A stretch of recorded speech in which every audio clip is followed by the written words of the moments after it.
Greetings to everybody who lives and works here in Western Washington, and to our neighbors to the south in Oregon, as well as to the east in Idaho and the north in British Columbia. I'm Robin Todd, pastor of the Western Washington Church of God, Faith of Abraham. Remember that if you're Christ, you're Abraham's seed, and heirs according to the promise that God made to Abraham.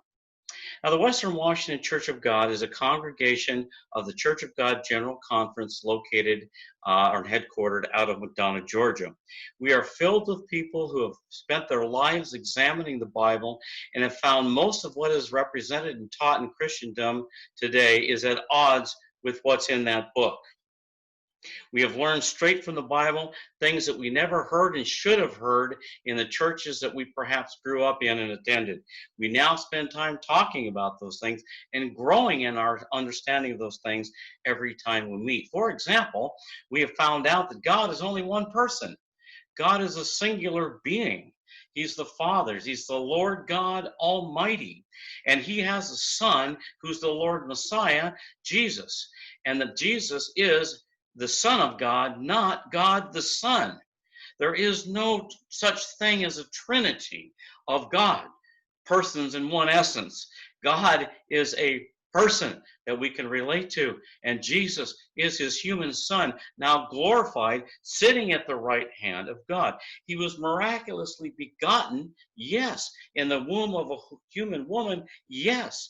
And then he was born, he lived his life in obedience to his God, and our God he called him, and then he was resurrected, raised from the dead, again, sitting at the right hand of God until the time should come when he'll return and usher in his Father's kingdom right here on this earth, which, by the way, is the inheritance, the destiny of human beings.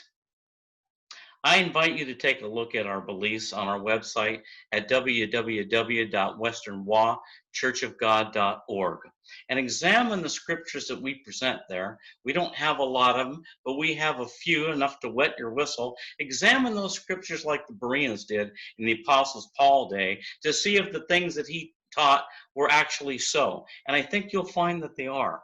With an open mind, I think you will come to see that too much of what we've been taught and believed in the churches has simply been wrong. The Bible is clear. There's no mysteries about what God is telling his people. Truth matters. Jesus said the truth will set you free. So it is incumbent upon us to examine the scriptures to find out what is true and what isn't. Above all, here then at the Western Washington Church of God, we like to think of ourselves as truth seekers. I hope you are a truth seeker as well. And if you are, and if you have any questions, please send me an email at www.cog@comcast.net. That's www.cog@comcast.net. In addition, our Facebook page is the Western Washington Church of God, Faith of Abraham. And again, the website is www.westernwachurchofgod.org. Perhaps God is calling you to his son, the Messiah, Jesus, and to faith in him and to the faith once delivered to the saints. Until I hear from you and until I see you, bye for now, and God bless.